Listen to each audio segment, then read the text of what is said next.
আগামী ২৪ থেকে ২২ মের মধ্যেই বঙ্গোপসাগরের বুকে বাসা বাঁধতে চলছে শক্তিশালী ঘূর্ণিঝড় রেমাল। আবহাওয়ার গ্লোবাল ফোরকাস্ট মডেল থেকেও দেখা যাচ্ছে বঙ্গোপসাগরের বুকে তৈরি হতে যাচ্ছে শক্তিশালী ঘূর্ণিঝড় রেমাল। এই ঘূর্ণিঝড় রেমাল কোন দিকে আগাচ্ছে কি জানাচ্ছে আবহাওয়ার বিশ্বের বড় বড় মডেলগুলো, তা সরাসরি দেখিয়ে দেব। এবং আগামী ২৪ ঘন্টার মধ্যে দেশের উত্তর পশ্চিমের বেশ কিছু এলাকায় শুরু হতে পারে কালবৈশাখী বজ্র বিদ্যুৎ সহ ঝড় বৃষ্টি। তো কোন কোন জেলায় এই ঝড় বৃষ্টিপাতের সতর্কতা উঠে আসছে, পরবর্তী ৪৮ ঘন্টায় আবহাওয়ার কতটা পরিবর্তন, তো জানতে হলে ভিডিওটি সম্পূর্ণ দেখুন। ভালো লাগলে লাইক করুন, আর সবার আগে গুরুত্বপূর্ণ আবহাওয়ার খবর পেতে চ্যানেলটি সাবস্ক্রাইব করে পাশের বেল বাটনে ক্লিক করে রাখুন। আর ভিডিওটি কোন জেলা থেকে লাইভ দেখছেন কমেন্ট করে জানিয়ে দিন। ইতিমধ্যে আমরা দেখতে পাচ্ছি মূলত বঙ্গোপসাগর আগামী ২৫ তারিখ নাগাদ বঙ্গোপসাগর বুকে তৈরি হতে পারে একটি শক্তিশালী ঘূর্ণিঝড়। এই ঘূর্ণিঝড়টি কোন দিকে যাবে আমরা প্রথমে দেখে নেব আবহাওয়ার ইসিএমডব্লিউএফ মডেল। তো এখানে আমরা ইউরোপিয়ান ইসিএমডব্লিউএফ মডেল থেকে দেখতে পাচ্ছি আগামী ২৫ এবং ২৬ তারিখ নাগাদ সরাসরি ২৫ তারিখ নাগাদ ঘূর্ণিঝড়ে পরিণত হয়ে ধীরে ধীরে উত্তর দিকে অগ্রসর হয়ে সরাসরি আঘাত করতে পারে বাংলাদেশের দক্ষিণের উপকূলীয় বেশিরভাগ এলাকা জুড়ে। দেখুন তো কিভাবে তৈরি হচ্ছে একটু আমরা আপনাদেরকে দেখিয়ে দিচ্ছি।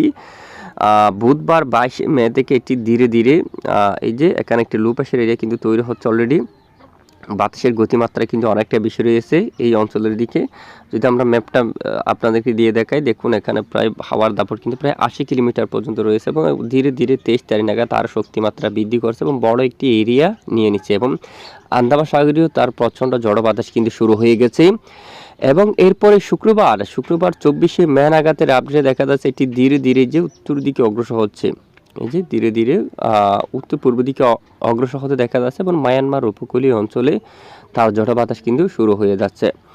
এবং দেখুন ঠিক ২৫ তারিখ নাগাদ ঘূর্ণিঝড়ে পরিণত হওয়ার আভাস কিন্তু অলরেডি দেখা যাচ্ছে। এরপর এটি ঠিক বাংলাদেশের এই যে উপকূলীয় স্থানের দিকে আসতে দেখা যাচ্ছে। এটি এই যে খুলনা অথবা পশ্চিমবঙ্গের দিকে না গিয়ে উড়িষ্যার দিকেও না এসে এটি সরাসরি কোন দিকে আগাচ্ছে, এই যে সরাসরি এর মুখে যে বাংলাদেশের একদম দক্ষিণের উপকূলীয় অঞ্চল চট্টগ্রাম বিভাগের উপকূলীয় অঞ্চলের দিকে। এবং ইউরোপিয়ান মডেল থেকে নির্ভরযোগ্য মডেল থেকে দেখা যাচ্ছে রবিবার ২৬শে মে নাগাদ এর ল্যান্ডফল একটু একটু করে উপকূলীয় স্থলভাগে প্রবেশ করতে দেখা যাচ্ছে এবং এদিকে টেকনাফ অঞ্চলে এর প্রভাব কিন্তু পড়তে শুরু হয়ে গেছে। দেখুন হাওয়ার দাপট কিন্তু অনেকটা বেশি, প্রায় এই যে বেশি মূলত ৭০ কিলোমিটার ৭০ বা ৮০ কিলোমিটার বা আরও বেশি হতে পারে এটি। এবং এদিকে এটি দেখা যাচ্ছে এই যে কুতুবদিয়া এই এলাকা জুড়ে, এখানে কিন্তু এই যে চকরিয়া কুতুবদিয়া এই সমস্ত এলাকা জুড়ে এটি ঘন্টায় ৮০-৯০ কিলোমিটার বেগে প্রবল বেগে ঝড়ো হাওয়া যে ঝড়ো দাপট কিন্তু এখানে বয়ে যেতে পারে দক্ষিণ পূর্ব দিক থেকে এবং চট্টগ্রাম বিভাগের উপর আসতে পড়তে পারে। এখানে কাগড়াছড়ি এবং এখানে পরিচিত উপজেলা সেনবাগ কুমিল্লা আমরাপুর পরবর্তী সময়ের মধ্যে এটি ধীরে ধীরে এখানে চলে আসতে পারে। এবং সোমবার নাগাদ দেখুন ২৭ তারিখ নাগাদ ঘূর্ণিঝড়টি সরাসরি স্থলভাগে আঘাত আনার পর এটি আরও উত্তর দিকে চলে যাচ্ছে এবং ঢাকা বিভাগের এক পূর্ব অঞ্চল এবং কুমিল্লা ত্রিপুরা অঞ্চল এবং সরাসরি সিলেট বিভাগ পর্যন্ত চলে যাচ্ছে এটি আঘাত করে করে। এবং এরপরে আগামী ২৭ তারিখ থেকে দেশের দক্ষিণাঞ্চলে শুরু হতে পারে ব্যাপক ঝড় বৃষ্টি এবং প্রচণ্ড ঝড়ো বাতাস। মূলত ২৬ থেকে ২৭-২৮ তারিখ বাংলার বেশ কিছু এলাকায় শুরু হতে পারে মাঝারি থেকে ভারী বর্ষণ। তো এবার আমরা দেখব যে আবহাওয়ার মূলত জিএফএস আমেরিকান মডেল থেকে কি আপডেট দেওয়া হচ্ছে সেটি কিন্তু আমরা আপনাদেরকে দেখিয়ে দিচ্ছি। ঠিক একই ধরনের আপডেট কিন্তু উঠে আসছে বেশ কিছু মডেল থেকে। তো এরই মাঝে দেখা যাচ্ছে দেখুন শুক্রবার ২৪-২৫ তারিখ নাগাদ ঘূর্ণিঝড়ে পরিণত, এরপরে ঠিক দেখুন আপনারা ১০০ কিলোমিটার কিন্তু পার হয়ে যাচ্ছে তার হাওয়ার দাপট শক্তি বাড়িয়ে এটি ঠিক প্রথমে ঘূর্ণিঝড় মুখার স্থানে আঘাত করবে এখানে স্থলভাগে উপকূলীয় অঞ্চলে মায়ানমার উপকূলীয় অঞ্চল এবং এরপরে সরাসরি এই যে কক্সবাজার উপকূলীয় অঞ্চল আঘাত করবে। আগামী ২৬শে মে কক্সবাজার উপকূলীয় আঘাত করার পর মূলত চট্টগ্রাম বিভাগ দক্ষিণের এই সমস্ত এলাকায় এটি প্রচণ্ড গতিতে আঘাত করার আবার দিচ্ছে আবহাওয়ার জিএফএস মডেল। দেখুন শক্তিমাত্রা প্রায় ১০০ কিলোমিটার পর্যন্ত পার হয়ে যাবে এটি। এখানে সবচেয়ে বেশি শক্তিশালী দেখা যাচ্ছে দক্ষিণের যে কক্সবাজার উপকূলীয় অঞ্চলের দিকে টেকনাফ সেন্ট মার্টিন এই অঞ্চলের দিকে। তবে এটি আর একটু বাঁক নিয়ে ধীরে ধীরে চট্টগ্রাম বিভাগের উপর আসতে পারে এবং যদি এখান থেকে পরিবর্তন হয়ে যায় তাহলে ধীরে ধীরে এখানে বরিশাল অথবা এই অঞ্চলের দিকে আসার একটি সম্ভাবনা থাকবে। তো এ হচ্ছে মূলত জিএফএস মডেলের রিপোর্ট এবং আইকন মডেল থেকে যে আপডেট আসছে এখানেও আমরা দেখতে পাচ্ছি এটি একটি শক্তিশালী এই যে বাঘ নিয়ে এখানে ঘূর্ণিঝড় হয়ে এবং এটি এই মুহূর্তে আমরা দেখতে পাচ্ছি এটি আইকন মডেল থেকে প্রায় 150 কিলোমিটার পর্যন্ত শক্তিমাত্রা রয়েছে এবং এরপরে ধীরে ধীরে উপকূলীয় অঞ্চলে প্রবেশ করার সম্ভাবনা এবং কক্সবাজার উপকূলীয় অঞ্চলের দিকে আঘাত করার সম্ভাবনা কিন্তু ব্যাপক আকারে দেখা যাচ্ছে। দেখুন মহেশখালী, কক্সবাজার, টেকনাফ সমস্ত অঞ্চল কিন্তু লন্ডভন্ড হতে পারে, এমনটাই কিন্তু আভাস দিচ্ছে আবহাওয়ার আইকন মডেলগুলো। তো আগামী 24 তারিখ নাগাদ সরাসরি আঘাত করতে পারে এই ঘূর্ণিঝড় রেমাল। তো এই ঘূর্ণিঝড় রেমালের হাত ধরে শুরু হতে পারে বাংলায় ভারী বর্ষণ, মাঝারি থেকে প্রবল ভারী বৃষ্টি। একটুখানি আমরা বৃষ্টির আপডেটটা দেখব যে কোন কোন এলাকায় যে বৃষ্টিপাতের সম্ভাবনা। এই যে দেখুন আপনারা আগামী 24 তারিখ থেকে অনেক এলাকায় মাঝারি থেকে ভারী বৃষ্টিপাতের সম্ভাবনা থাকবে।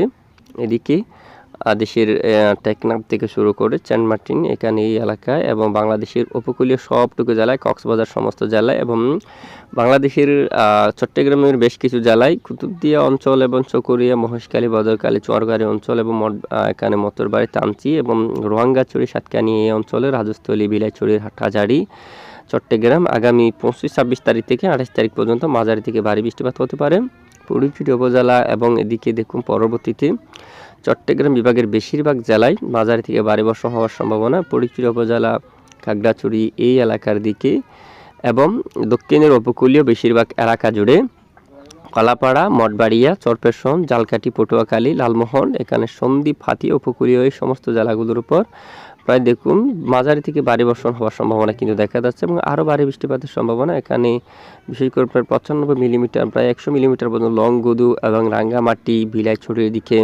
হাটহাজারি, চট্টগ্রাম, রাজস্থলী সব এলাকা জুড়ে মাঝারি থেকে ভারী বর্ষণ হওয়ার সম্ভাবনা কিন্তু অনেকটা বেশি আগামী সোমবার 27শে মে থেকে। এবং দেখুন মূলত চট্টগ্রাম বিভাগের উপর বৃষ্টিপাত থাকার সম্ভাবনা সবচেয়ে বেশি দেখা যাচ্ছে, পাশাপাশি দেশের উত্তরেরও বেশিরভাগ এলাকায় এবং মধ্যপ্রান্ত অঞ্চলে ঢাকা বিভাগের দিকে বৃষ্টিপাতের সম্ভাবনা, মাঝারি থেকে ভারী বৃষ্টিপাত থাকার সম্ভাবনা। কুমিল্লার দিকে দেখুন কুমিল্লা, লাকসাম, আমরাপুর, ত্রিপুরার সবটুকু এলাকায়, চাগলনাইয়া, আগরতলা, তারপর আমবাসার উপর এখানে, উদয়পুর এখানে বৃষ্টিপাতের সম্ভাবনা রয়েছে।